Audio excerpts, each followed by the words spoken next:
Hi, everyone, and thanks for joining us. Welcome to the Young Workers and Community Transition webinar. My name is MC, and I'm the Director of Government Relations and Political Action for the Alberta Federation of Labour. So I'm going to turn it over to our President, Gil McGowan, to get us started. Thanks, everyone. Thanks, MC, and welcome, everyone. Thanks for joining us for this discussion on young workers, communities, and the energy transition. This webinar is jointly sponsored by the Alberta Federation of Labour, Alberta's largest worker advocacy organization, and also co-sponsored by the Office of Federal Labour Minister Seamus, who is joining us today as one of our honored guests. And he'll be joining us both as a participant and an observer for the discussion. We've set aside an hour for this webinar, and we're going to try to pack in as much as we can in the time that we have together. And first, we're going to have a few opening remarks from me and Minister O'Regan. Then the minister will respond to a couple of questions. I will as well. Then we're going to turn things over to a panel discussion with three amazing young activists and leaders who are active in this space. And finally, we're going to open the floor for questions that you can type into the chat. With that, let's get started. And as MC mentioned off the top, my name is Gil McGowan. I'm president of the Alberta Federation of Labour. And we at the Federation of Labour, as a worker organization, have spent a lot of time talking about the energy transition and what it means for workers. Not necessarily because we're happy about all the impacts that this transition is having, but we think that it's important that people in positions of leadership at least acknowledge that it's happening. So, the bottom line for us is that, like it or not, the transition is already underway. Here in Alberta, for example, back in 2014, there were about 180,000 people working in oil and gas. Today, that's down to about 140,000.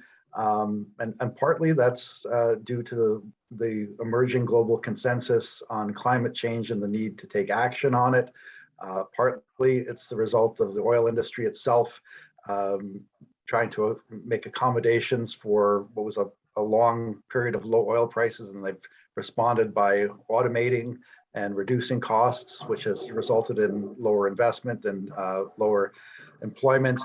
But we also have to acknowledge that there's this move away from oil and gas for technological reasons and because of markets are changing. On the technological side, the costs of renewable energy have plummeted. They are now not only competitive, but to oil and gas, but in many ways cheaper. And at the same time, the investors are voting with their dollars. They're moving investment away from oil and gas. And one analyst told me that CapEx is destiny. And if we look at CapEx, way more money is going into renewables than into oil and gas. That's our future. And we in the labor movement feel very strongly that we need to prepare for it. So, all of this means that oil and gas, which has been very good to our province, is not going to be the same engine for job creation and economic activity as it was. And so we as leaders, decision makers, citizens have to look towards planning for a future that's going to look a lot different than our past. So that's why we in the labor movement feel really strongly that is in workers' interests to start talking about that future. And that means a transition. And if there's going to be a transition, we want it to be a just one. That's where that phrase comes from. So, and one of the reasons that we organized this webinar and that we've been reaching out to young activists and leaders is because, frankly, this is a really important discussion, not just for the future of Alberta, but for the whole country. And we recognize that young voices have not been included in this conversation as much as they should have. And so that's why we've reached out. That's why we're organized this webinar, and that's why we will continue to work really hard to find spaces for younger voices. Because frankly, you're going to be living with this new world for a lot longer than some of us old dogs, and you need to be given an opportunity to shape the future that will be yours. So, with that, I'm just going to turn it over to Minister O'Regan for his opening remarks. After you call me old, Gil, this is a bad. It's really great to be here. Thank you, MC, and thank you, Gil. And I'm in my office in Ottawa here, which is the traditional territory of the Algonquin people. Yeah, I mean, I think Canada is facing some big challenges, and I think some very complex challenges. And I think the climate crisis is one of them, especially when you recognize that oil and gas is the biggest thing we do in this country. It's not how a lot in Alberta, you guys know that. In Newfoundland and Labrador, where I'm from, we know that. Saskatchewan, the 3 oil producing provinces. But a lot of people in the rest of the country don't fully get that we are the 4th biggest producers of oil and gas in the world. And look, I am very proud of the people who made that happen. And that's the workers of this country and the workers of Alberta and Saskatchewan and Newfoundland and Labrador. And the same people who helped figure out a way to get oil out of sand, and the same people who figured out how to get oil from the offshore of Newfoundland, and the president of ExxonMobil told me that there's no harsher environment in the world that ExxonMobil operates in the world than the Newfoundland offshore, and we're doing it, and that's our workers, right? There is one group that will take us to a low carbon economy, and that is our workers. They're the ones who will figure out how we can lower emissions in our industry. And they're the ones who will figure out how we can build up renewables. They're the ones who have the knowledge and the ingenuity and the expertise and the sheer bloody mindedness to do it because they've done it before. They built this industry proudly.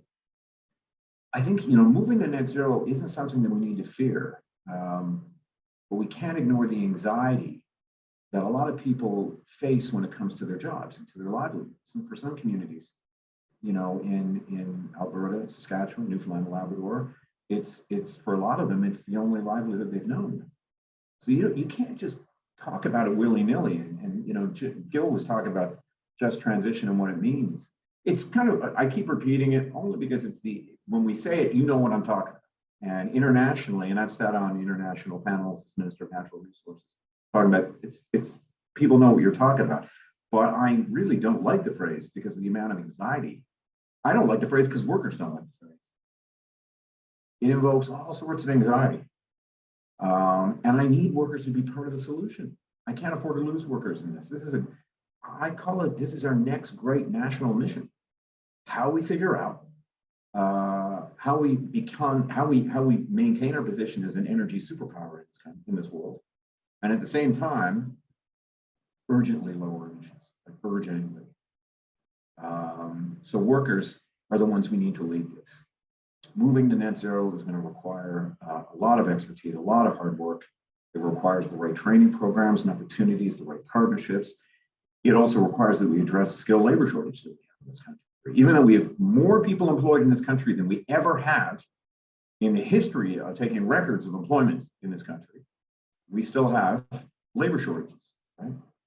We need talented workers. In particular, we need to help young workers figure out what skills they should have to allow them to enter into this workforce and contribute to this mission and make good money, right? That's really important. We need strong unions to amplify those voices, to help us invest in those workers. We're making it more affordable for workers to go where the jobs are because, temporary relocation is a big part of the job for a lot of people. Heck, some of you may be aware, but Newfoundland and Labrador had no small part in building up Alberta and Saskatchewan. And they continue to fly back and forth for their shifts because they want to make sure that their kids grow up in Newfoundland and are schooled in Newfoundland. So workers in my part of the world are used to traveling to where the work is. We need to make it easier.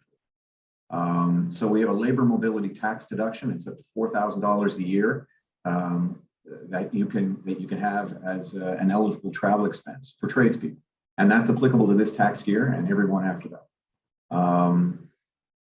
Every single flight that I get on out of St. John's on my way west is packed with men and women who are in the industry, who are in the oil and gas industry. And, they're going to work in Alberta and Saskatchewan. They're electrical workers and engineers and crane operators and iron workers.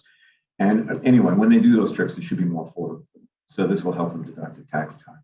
And look, it's thanks to the advocacy of the Alberta Federation of Labor and a lot of others that, we were able to make that kind of progress. And it's your ideas and your leadership that will continue to design the right programs and policies as we support the new challenges that Canada is confronting the energy industry.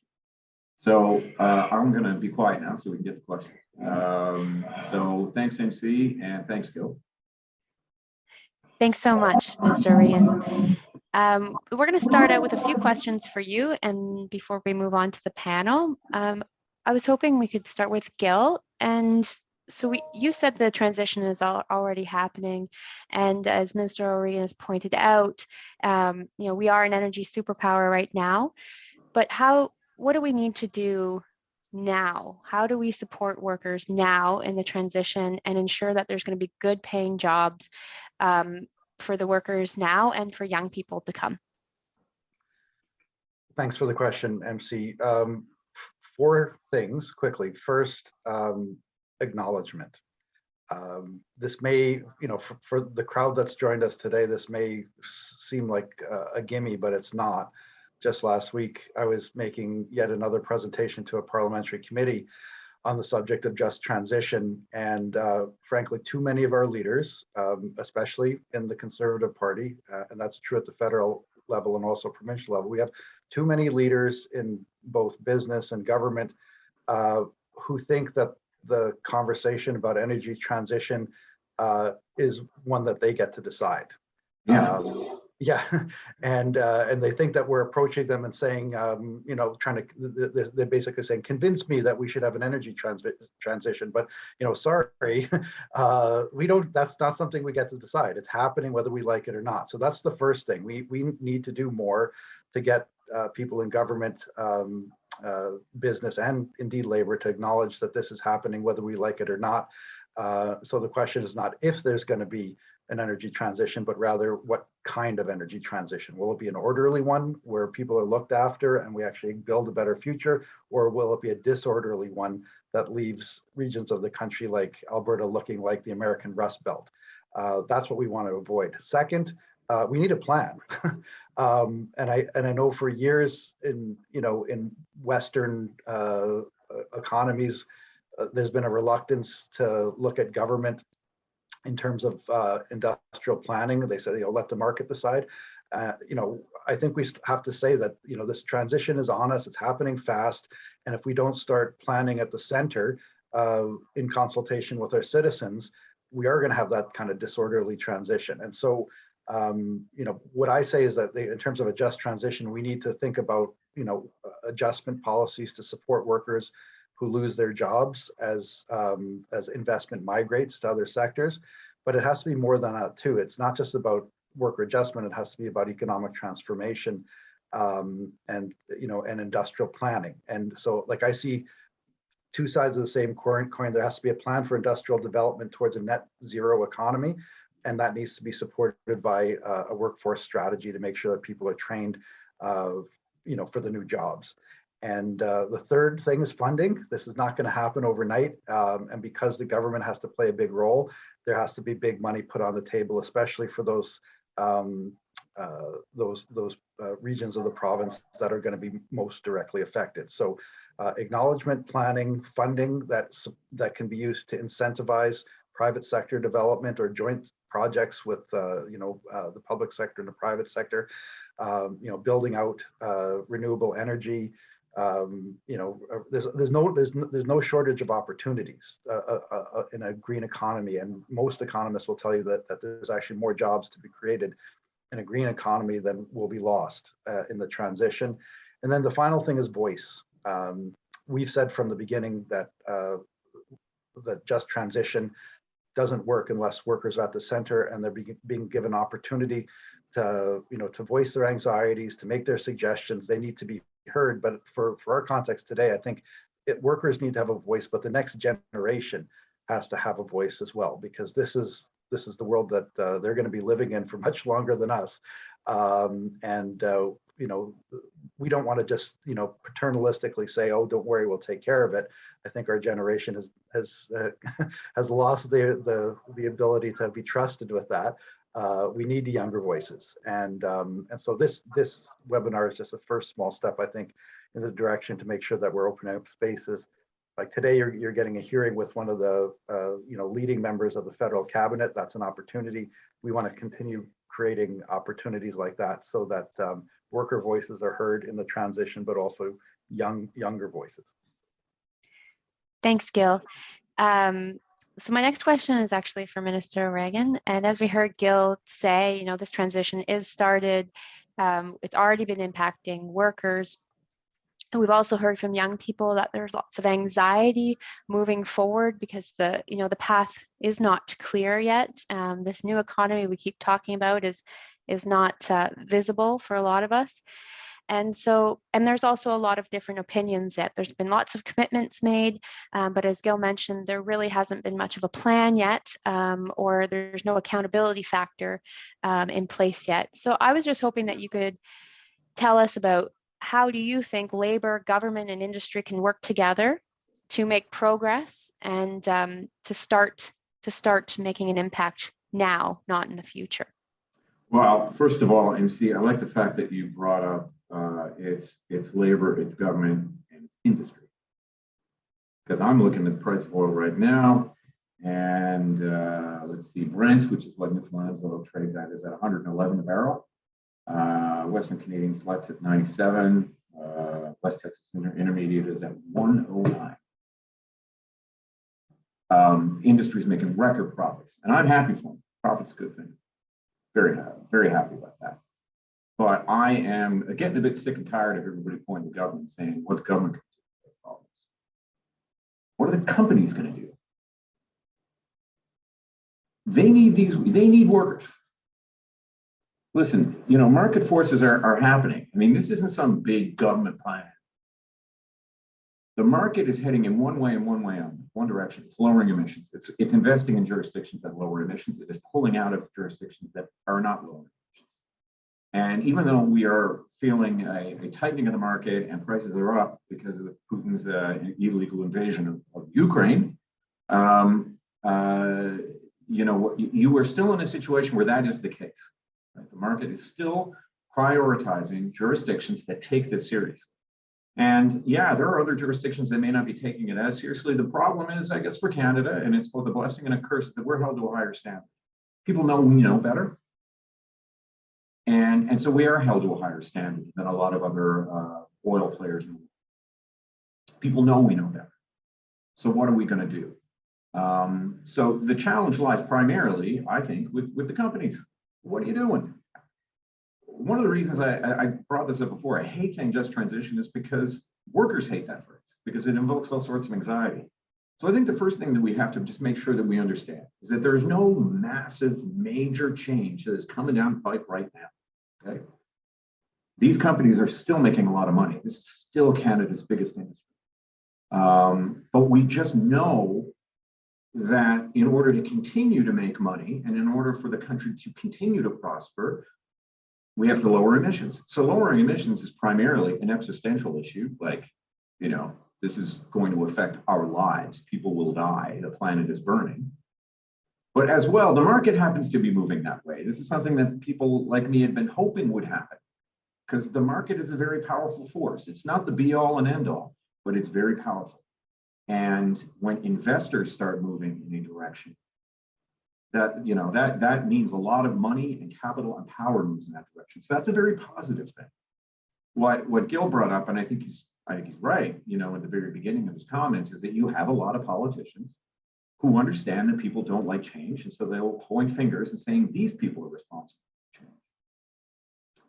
And the irony is that a lot of these politicians profess to be from parties that believe in market forces. The market is moving on lowering emissions now.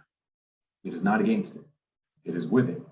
You are seeing major oil companies, in my 10 years as Minister of Natural Resources, the boards of directors of major oil companies in the world having their boards of directors like upended by activist shareholders that are sick of them doing that. And they are feeling the pressure. Furthermore, in order for them to continue to diversify their holdings and make money, they need people to do the work. Who the heck do you think is going to lower the emissions? Who the heck is going to build the renewables? Workers.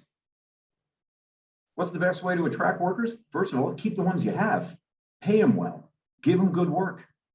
And the work where it's heading is on lowering emissions and building up renewables.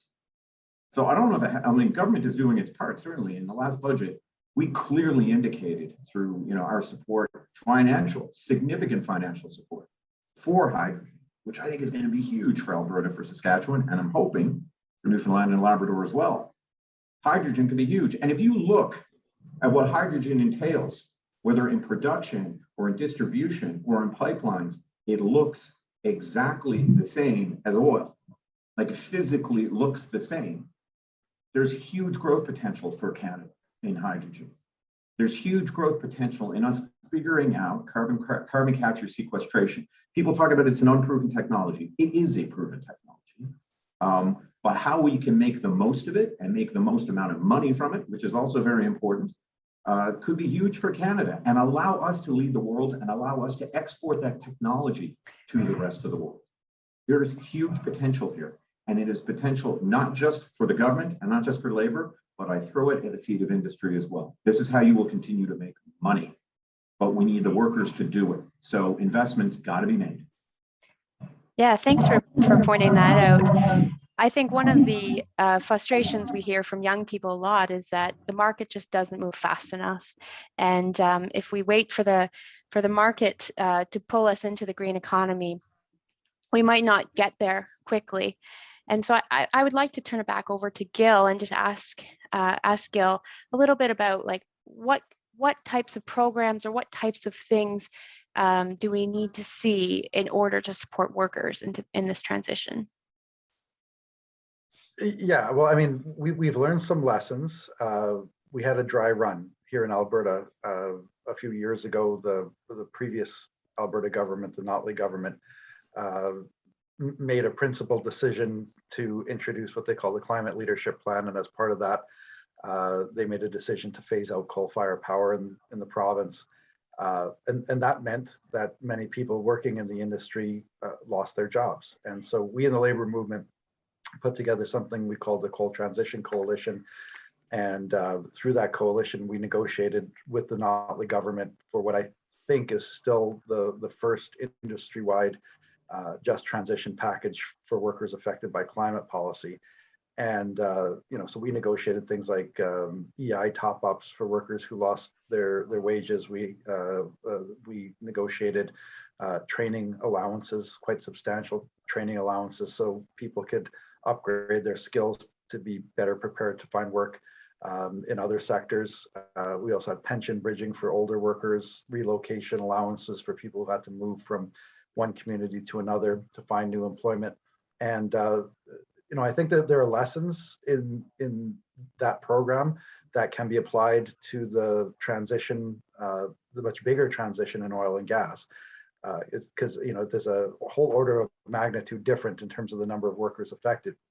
But I also want to make it clear, and I have made this clear to Minister O'Regan and his colleagues in government, that while worker adjustment policies need to be a central part of what we do going forward for oil and gas workers, it can't just be worker adjustment. We also have to talk about economic transformation, and that means supporting the economy and its move as quickly as possible. Because as I said, the oil and gas industry has been great for our province. It continues to be great for our province, but we've probably seen our last boom. The 2020s will probably be the last big decade for oil and gas. As the minister said, prices are high right now, but it's interesting that investment has not gone up. All those profits, those record profits, they're not being plowed back into job creation. They're being used for stock buybacks and to pay down debt and to pay higher dividends. And we've got to find a way to make sure that wealth is invested in economic activity and job creation that's going to create something more sustainable and sort of replace the engine of our economy here in Alberta that is changing, right? So, but the government, I agree with the minister that we have to start asking industry, especially with these record profits. They need to use some of that money to build a bridge to a newer economy, but they're not going to do it on their own. They need a push, they need direction, they need to be compelled, to be honest. And I think that only government can do that. They can do it by regulation. They can do it by incentives, but it has to be done, or else. And as I mentioned, my big fear is instead of an orderly transition, we have a disorderly transition that leaves communities and individuals in its wake, and that's what I'm worried about. Thanks, Gil. Well, we've only got a short time period. I think it's time to stop hearing from the old guys and turn it over to our panel. Minister O'Regan, would you like to make any final comments? There's been a few questions in the chat and on the Q&A about the report that was recently recent findings of the Commission on Environment and Sustainable Development. I was just wondering, I know it was pretty damning towards the Canadian government, lack of planning and whatnot. Do you have any short comments that you'd like to say about that report before we move on? I don't know if I can guarantee they'd be short. What I'll say, MC, is, first of all, to pick up on a point that Gil made, it is in the company's best interest to start lowering emissions. It is in their best interests. I mean, look, I don't believe government should be in the business of telling companies how to spend their money. But I mean, if I were giving them advice, we're serious about our emissions reduction. We're serious about caps. So if you're not willing to take the carrot, then you're left with the stick. I'm very serious about it. So if you aren't investing in your workers, and if you aren't figuring out how you could lower emissions, you're going to pay. We're not wavering on that. And you got lots of notice here. So, I hear Gil on that. And again, I'm just, while I agree with your earlier comment, MC, that the market is not enough, it is great when the market moves in the direction. Is it moving fast enough? Probably not. So government does have to prod and poke, put carrots there, and where carrots don't work, it sticks. But we're very, very serious about it. What I will say on the Commission's report and some of the consultations, happened while I was Minister of Natural Resources. Look, we've had a lot of recent action on this, whether, Minister, first of all, on the point of diversification of the economy, we've got a $2 billion futures fund right now. We're looking at, for areas that are overly affected by, what we're seeing, a certain amount of tumult in the industry. What I'll say is, we're looking at all sorts of roles for economic diversification, and that has to come after you properly consult people. We're in the middle of doing that now. On coal, look, in 2020, we launched the Coal Transition Initiative. It's a $150 million fund to support economic diversification in those communities, aside from the $2 billion I talked about. A $35 million investment in transition centers. The audit as it came out, and look, and I welcome the Commissioner's report, and I accept the recommendations, but it was a very narrow time frame. It doesn't fully include a lot of work that was already underway, like $1 billion in workforce training. Relaunching those consultations with stakeholders to move forward on legislation. We are doing a lot of work here, and a lot of it wasn't considered by the report. And I will also add, lastly, that to point to my province in 1992 and the efforts that we took when there was a collapse of the cod fishery, which is pretty serious in Newfoundland. I'll just remind people that we ran out of cod. We're not running out of energy. So there's a big difference. And what we have here, although I hear you, Gil, about we may not see another boom. I don't know about that. I am really, really pumped about hydrogen.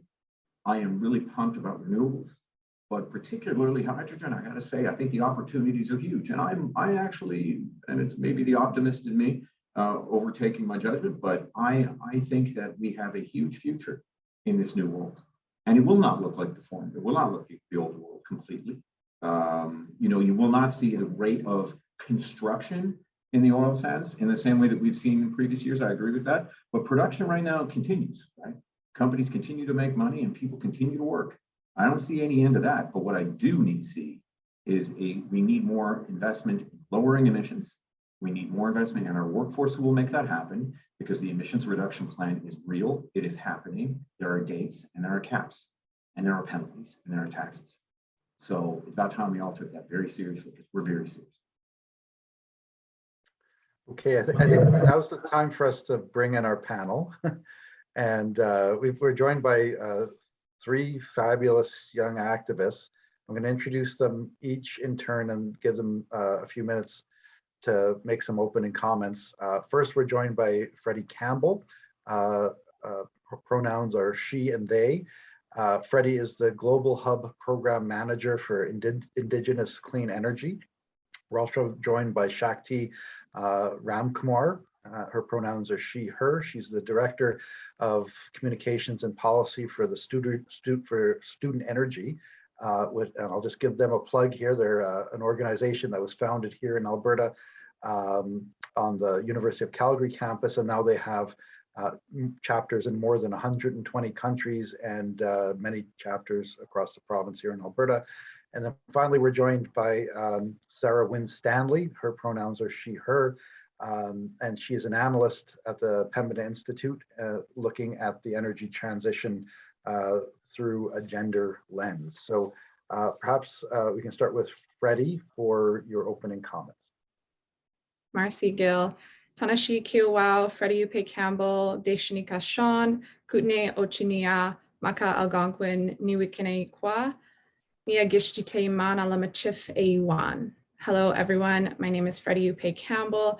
I was born in the Kootenay region in so-called BC, and I'm currently a visitor and a guest on unceded Algonquin territory in so-called Ottawa. I'm proud to be a Michif person, and my pronouns are she, they. For any visually impaired listeners, I'm currently wearing some beautiful Michif beaded earrings and a red collared shirt. So as Gil mentioned, I work for an organization called Indigenous Clean Energy, where we lead capacity building and mentorship for Indigenous and community-led energy projects. The good news story I have today is that there are thousands of examples out there currently within this country of small to large scale clean energy projects with at least 50% equity ownership by Indigenous communities. And it took a lot of time to do these projects in the right way, but the environmental, social, and economic impacts speak for themselves. And there are many pathways out there that really show good examples, and those can be adapted to any clean energy project. I believe that we have an opportunity as a collective to do things differently. And together, we also have a responsibility to contribute to a sustainable and equitable future for generations to come. But to seize these opportunities, we need action. And that action needs to be led and grounded in communities, full stop. I'll pass it back to Gil and continue later. Marcy. Yeah, thanks very much, Freddie. And we'll turn things over to Shakti for her opening comments. Shakti. Thank you, Gil, and thank you, everyone. I'm really happy to join. I'm calling from the traditional and unceded territory of the Semiahmoo, Kwantlen, and Katzie First Nations, also known as Surrey in British Columbia. And I'm the Director of Communications and Policy for Student Energy. We are a global youth-led organization that was founded in Calgary, as Gil said, and now we operate globally with a network of 50,000 young people in over 120 countries. And I really want to echo Freddie's comments that we are seeing a groundswell of innovation and community-led projects from young people, from Indigenous leaders all over Canada and all over the world who are ready to work on building the clean energy system of the future. And this isn't necessarily just swapping one technology out for another, but rethinking how our energy system supports people and supports communities. And so I want to reiterate that young people are already willing and interested in doing this work and need the support to be able to do so. And I also do just want to echo that young people have a lot of anxiety and a lot of concerns about whether climate action plans that are being announced are specific enough and are honest enough about the magnitude of the crisis that we're facing. You know, there's a lot of concerns, even as Canada is a world leader in some ways in the energy transition, there are a lot of concerns that governments are propping up this current system rather than mobilizing resources towards building the system of the future.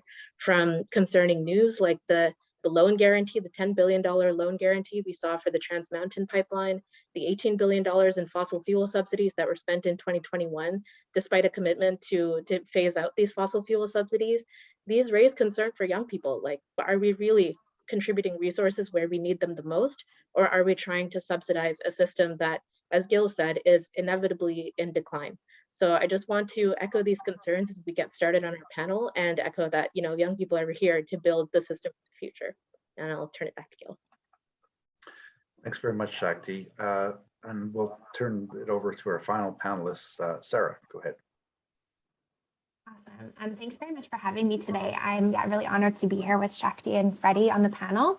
I'm Sarah. I use she, her pronouns, and I live on Treaty 7 in Mohkinstsis. And this place is also called Calgary, Alberta. I'm also an analyst with the Pembina Institute, as Gail mentioned, which is a national clean energy think tank.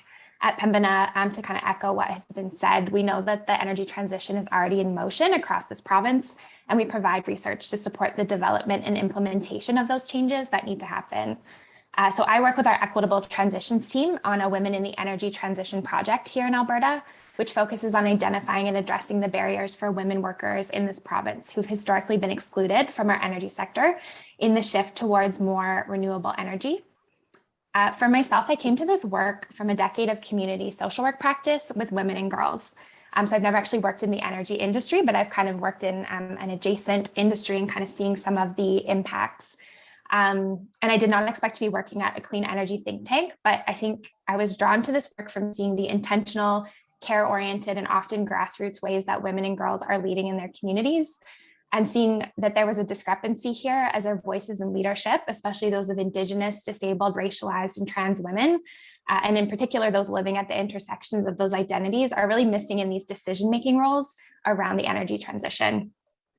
I won't get too deep into it, but in our Alberta focused research, we found 5 barriers that keep women from being able to participate and lead, and they affect women across their career span. But for the sake of this youth-focused conversation, I'll just quickly highlight one of the barriers that came up in our research was a lack of access to opportunity as a big barrier for young women in particular.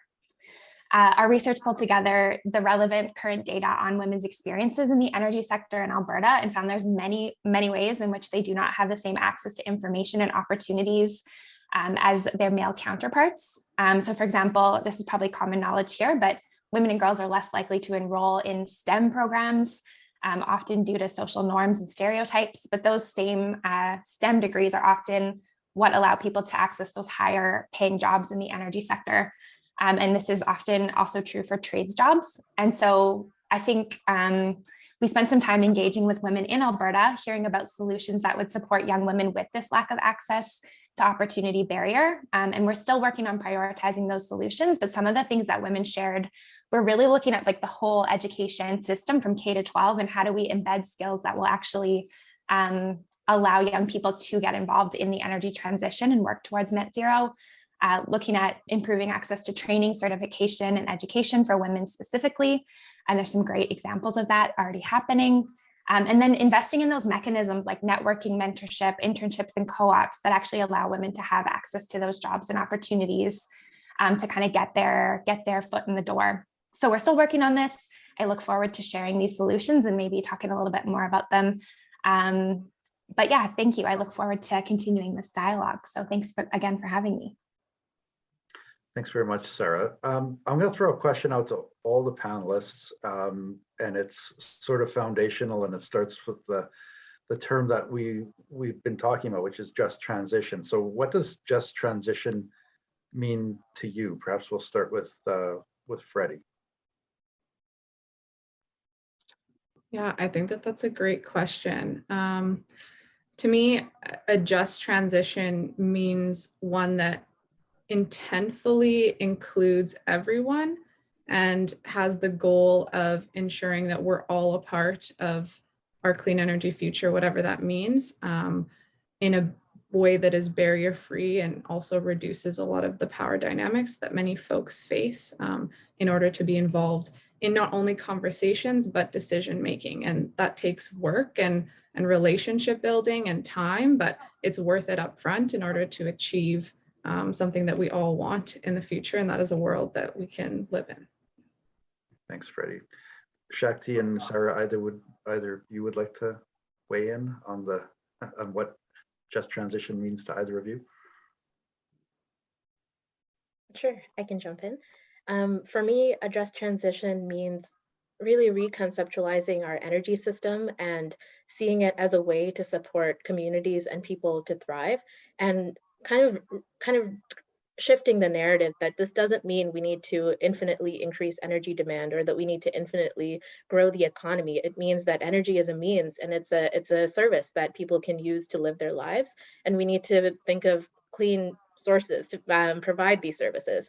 And I think it does involve a big narrative shift and a big systems shift in how we think about how we power our economies and what we prioritize in terms of a just transition. So for me, it is this big reconceptualization from just kind of replicating this current system, but powering it with renewables and really thinking a lot more broadly about what are the services that we need to provide for people and communities, and can we do that with less energy, with clean energy where needed, and kind of reshaping our communities in order to meet those needs.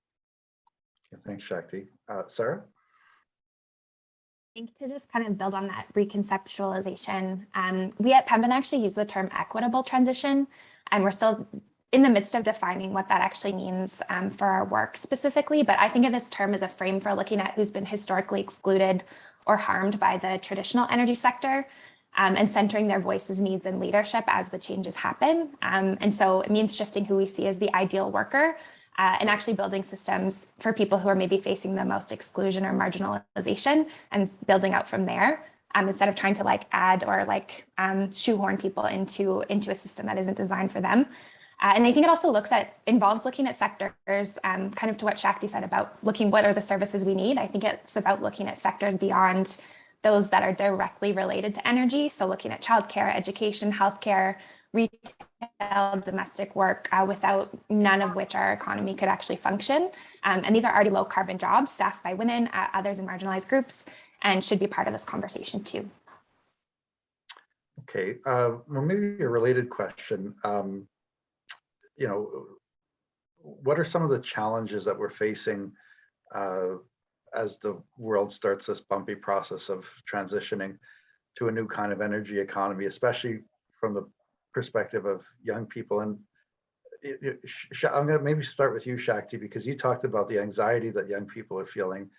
And it was interesting. You used that word. The minister used the word anxiety too to talk about the anxiety that energy workers are feeling about perhaps losing their jobs. But you're talking about an anxiety about the future of our planet. And I mean, that seems to me that might be a cleavage between generations. I don't know. So maybe if you could talk about the challenges we're facing in even just getting people's heads around this energy transition, especially young people. Yeah, definitely. And I don't know that it's such a difference between the anxiety that workers in the energy sector are facing and what young people are facing. It all stems from just a lack of certainty about the future and how, what kind of lives we'll be able to live and how we'll be able to support our families. And that is a concern shared among young people. And there's a lot of young people working in all parts of the energy sector as well. So it's not a dissimilar concern between these different groups. And I think part of it comes down to this transparency and kind of really being honest about the magnitude of the crisis that we're facing, and making it clear that we're taking and using all the tools at our disposal to address this crisis as fast as we can. So that would go a long way in easing this anxiety, is increased transparency and honesty with young people and with workers. And the second part is kind of inclusion from the get-go, like what Freddie was saying, intentional inclusion from the beginning. So when it comes to decision making about what are the job sectors of the future, how will this workforce not replicate any of the issues that we're seeing, the inequity issues we're seeing in current energy systems, how will it meaningfully include young people in not just hiring and employment, but in the decision making around how these sectors are even shaped. Being involved in decision making from the beginning would go a long way towards easing this anxiety as well. And it's one of the biggest barriers that young people face. It's a very unclear path as to what opportunities exist in clean energy and how young people can access them, particularly for young people who don't have professional networks or the right connections or the right degree in order to be able to access these opportunities that we know are on the horizon. So kind of demystifying this pathway and broadening these pathways for a lot more young people to be able to access these opportunities would go a long way in solving the big barriers that we face in the energy system. So meaningful inclusion in decision making and real investment in early stage education and skill building and careers training to allow young people from all backgrounds to be able to access pathways to the clean energy sector would really help. Well, thanks, Shakti. I think that's a very important point, that uncertainty is driving anxiety, and it might manifest itself different with different individuals and different groups, but uncertainty is a real problem right now. So that's a good segue to my next question, which has to do with what should we do about it?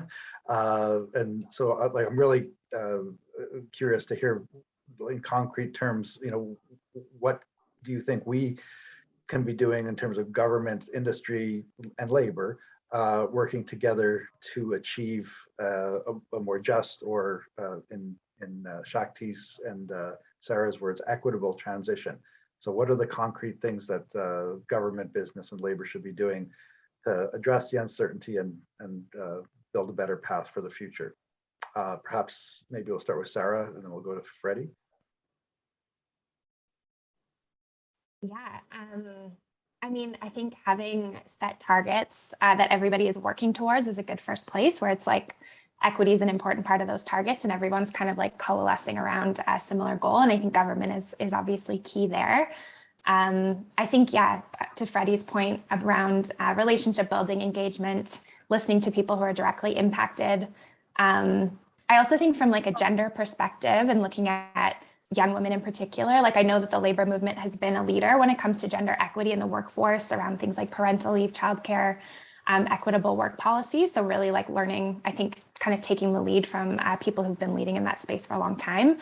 And I think the last thing I'll say is just looking at like the gender-based analysis plus and how we actually look at transition policy and implementation from that lens to ensure that people aren't being left out and people are being meaningfully included in decision-making and aren't going to be even unintentionally harmed by some of those decisions. So yeah, maybe I'll leave it there and look forward to what Freddie has to say. Freddie, how about you? What should government, industry, and labor be doing to work together on the energy transition? Yeah, I definitely agree with what Sarah and Shakti have remarked on. I think firstly, looking at the fact that there are different ways to do things, like it's no shock to any of us, hopefully, that we do live in a colonially structured society, and that has impacted every piece of our government, our work, our labor industries. And so really working to dismantle that is a start. And I think that that start comes from just asking folks. Like, it seems so easy, but the word consultation gets thrown around a lot, but building the relationship with people continuously and following up and ensuring that everybody does have a seat and as Shakti said, like power in the decision-making parts of things is a start. And I think that folks do have a good idea of what they need and how these things will impact them. And so really grounding in that and grounding policies and different practices within the workplace around that, with the support on the side, like having an external party present to ensure that there are no barriers to speaking, like power dynamic barriers, I think is a huge piece. I also think working to create safer spaces and learning about what that means. Like, I don't know that every space can be completely safe, but I think that there are a lot of practices to make spaces safer. And there are a lot of pathways out there. And like Sarah mentioned, cross-sectoral collaboration, there are ways that this is being done, especially in the social work area, like in mental health and education. And we can learn from that and implement it into these different practices. And then I also think like having anti-discrimination and equity training is super important within everything. And doing that continuously is really important as well, like ensuring that that's something that is consistently going on within these industries is important, because things change and we need to adapt, and some things need to be left behind, and we need to build in a way that is going to serve everyone consistently. Okay, thanks, Freddie. Related to the question about what should be done to facilitate cooperation between government, business, and labor, one of the reasons that we're having this conversation now is that the federal government is in the process of considering the introduction of what they've described as just transition legislation. And you actually, you have one of the lead ministers on that file with us right now. And so maybe this is an opportunity, which I want to extend to all three of you. If you had, quick advice for the minister about what this just transition legislation should look like, what would it be? So you've got his ear right now. So maybe starting with you, Shakti.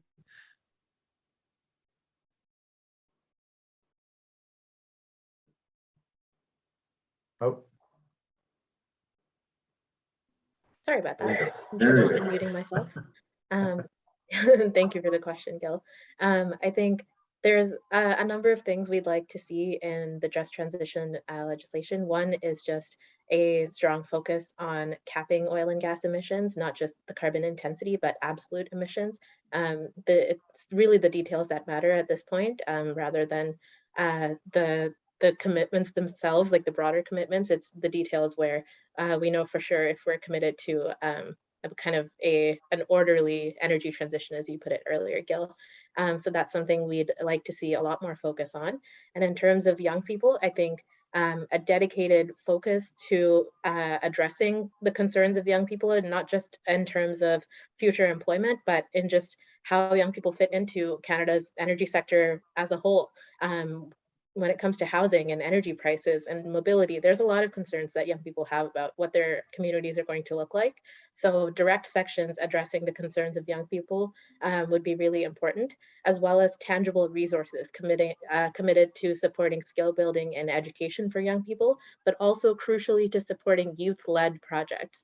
I think there's a lot of innovation that can only be unlocked when the projects are led by young people themselves in their communities, and this requires tangible resources. So in addition to kind of addressing the concerns of young people and consulting with young people, which we're starting to see a little bit more of, mobilizing tangible real resources to supporting youth-led projects is something that I think is absolutely crucial for just transition legislation.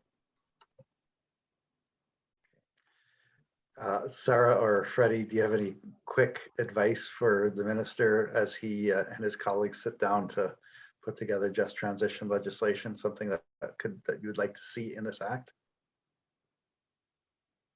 Either Freddie or Sarah. Sarah, go ahead. I can just go quickly. And I know that the federal government has a mandate to be using gender-based analysis. I do know that in practice, sometimes it sort of happens towards the end of policy development or a project. So I think what I would love to see, and at Pembina, I think we'd love to see, is that intentional use of that tool and that lens of like who is going to be impacted, different groups, and not just looking at workers as a monolith, but actually kind of disaggregating like who's going to be affected, what different approaches might be needed, and really reporting on it and just letting people know, letting I guess the public know how that actually impacted decision making as well, I think is something that I would suggest. Thanks, Sarah. Freddie? I mean, I completely agree with what Shakti and Sarah said. In addition to the fact that there are generations of traditional knowledge that act in a way that is a just transition. And there are many folks who do hold that knowledge within this country and are currently leading within many different practices in their livelihoods. I think ensuring that those pathways are heard and can also be implemented are so important. And in addition to supporting all of the different marginalized communities that Shakti and Sarah mentioned in a way that also offers like things like wraparound supports, for example, and mentorship, because things do look differently and folks do face a lot of different barriers within their lives, and ensuring that that is supported within these processes as well so that folks can participate, I think is additionally something that I would recommend. Thanks, Freddie. I'm looking at the time and we're almost out of it. This has gone by very quickly, but I'm just going to, MC has been following the questions in the chat. Are there any, maybe if there's one burning question that's in the chat, is there anything there that we should present to the panelists? I think one of the questions or one of the themes that's come up is around education and how to I know Shakti touched on it, but how do we prepare young people? What type of education do we need? How do we address this issue of that anxiety? Like, how do I prepare myself for an economy that we don't know what it's going to be? Would anyone like to address that? Because I hear that over and over again from our younger members. It's like, it used to be here in Alberta, you knew that if you trained to work in the oil and gas sector, there might be booms and busts, but there would be work for you over the course of a career. And I think there's a lot of anxiety among young people that they just have no idea what to be training for, right? So would anyone like to address that? I'm happy to start it, maybe. Yeah, go ahead. Yeah, go ahead, Jack. We are definitely seeing the same concern, not only within Alberta, but across Canada and around the world, that there's a real scarcity of kind of available, accessible education and training to participate in the clean energy sector, especially for young people who can't access, the very few, very expensive programs that are centered on renewable energy. And so other organizations, university organizations like ours, like Indigenous Clean Energy, have been coming in to kind of bridge that gap in the meantime, while university programs have still, frankly, not really caught up to the skills and training that will be needed in the future, and are often still not accessible to young people who aren't pursuing traditional university education. So I can only speak to kind of what we're doing, and then I'll pass it on to our panelists, but we run a couple of different programs. The Student Energy Careers Training Program is designed to kind of build foundational energy systems knowledge, as well as kind of the most in-demand skills that are needed in the clean energy sector for young people who are just getting started, in order to be able to get their foot in the door, to be able to even start, their entry-level work in clean energy. So that's one of the programs we offer. We also offer programs that directly support young people to develop and implement their own community projects, including the Student Energy Fellowship, including the Student Energy Ventures program, the pilot project of which is actually happening at NATE in Edmonton. So these programs mentor young people from the very beginning, including mentorship on how to form a team, how to fundraise for a project, how to do contracts and permitting, and kind of taking young people step by step in knowing how to and being able to actually implement a community energy project. And we see these experiences as crucial skill building moments, because the earlier we can expose young people to the skills that they'll need to participate in clean energy, the sooner we can kind of have young people who are out implementing these projects, rather than having to build up skills and search for these programs for years and years after post-secondary. So those are some of the ways that we're tackling the skills gap at Student Energy, and we've kind of are addressing these needs on a global scale. But I'll leave it to other panelists about other thoughts they may have on education. Either Freddie or Sarah? I'll just jump in one quick second and just thank the minister for attending. I know you have another meeting coming up real quick, so you might have to jump off, but we'll keep going for a few minutes to keep answering the questions. And just want to thank you and let you know that we'll be following up. Okay. Maybe if I could just speak briefly, just to say how much I've enjoyed listening to Freddie, and Sarah, and to Shakti. These are really insightful observations, and I've taken it all in, certainly on issues of inclusiveness, particularly Indigenous participation, and both very near and dear to my heart. We have one of the biggest challenges for us around renewables, and if you're talking to workers, is that the renewable sector still doesn't pay as well as oil and gas right now, and there aren't as many union-friendly jobs. That is a big challenge, because we need those workers in the renewable sector. So that's one of the big things we've got to work on inclusiveness, for the same reason. Aside from the fact that inclusiveness is incredibly important in its own right.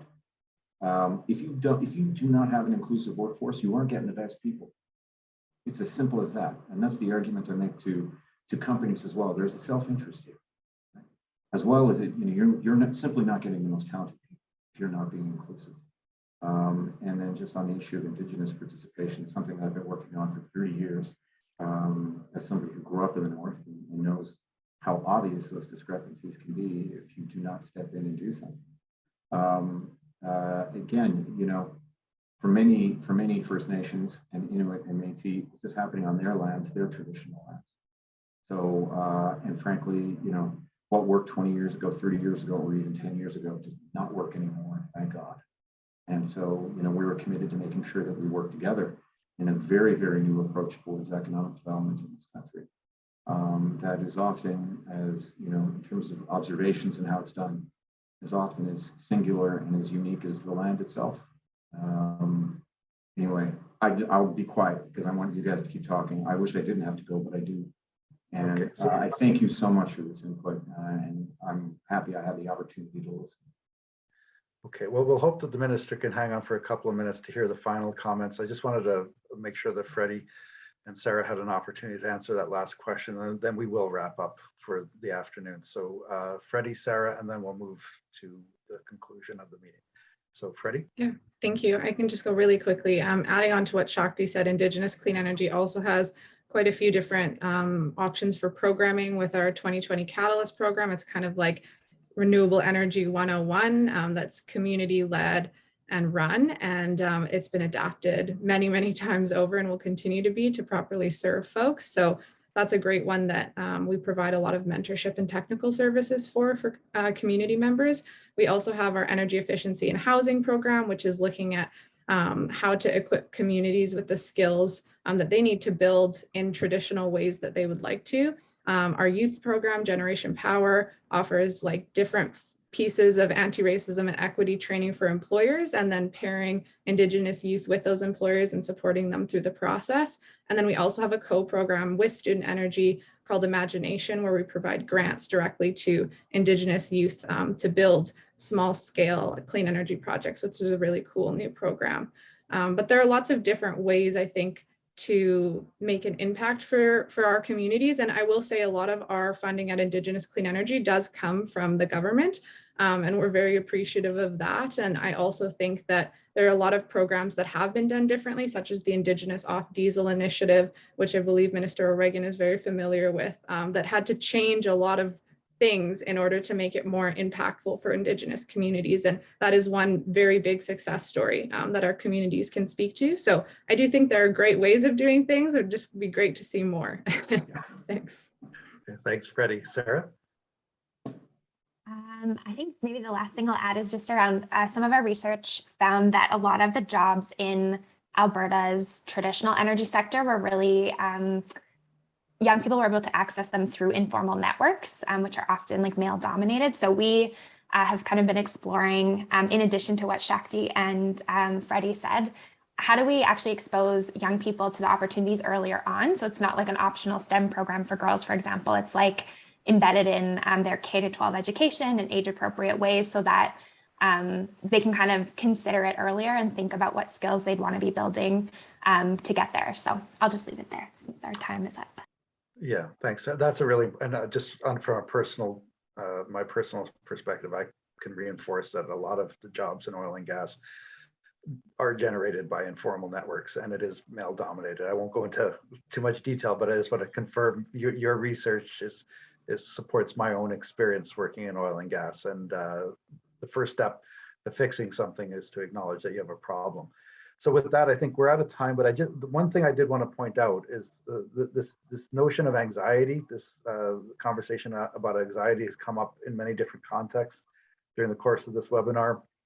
And it's also clear that the anxiety that people are feeling, either as workers, as young people, is driven by uncertainty. And one of the best ways to address uncertainty is to provide a plan, right? And so what we've been suggesting through the labor movement is an industrial plan for an economic transformation supported by a labor market strategy that gives young people and others information they need about what they can study and how.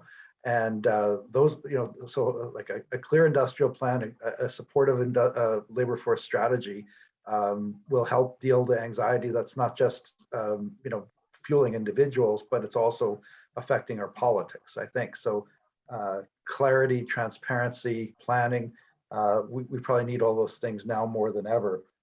And then I can't let this webinar end without making a comment about good wages and in new sectors like the renewable sector. And I think you're exactly right, Minister O'Regan.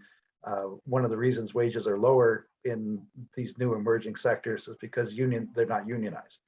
And what I would just suggest is, as part of the planning for the transition, could be attaching strings. So if the federal government is providing incentives, partnering with industry, those strings and those partnerships could come with a requirement that they let unions in and do what we do, which is help provide better conditions of work, right? And it's been done in other jurisdictions, even here in Canada. BC did that recently with some of their new industrial policies, and I think that's something that the federal government should consider as well.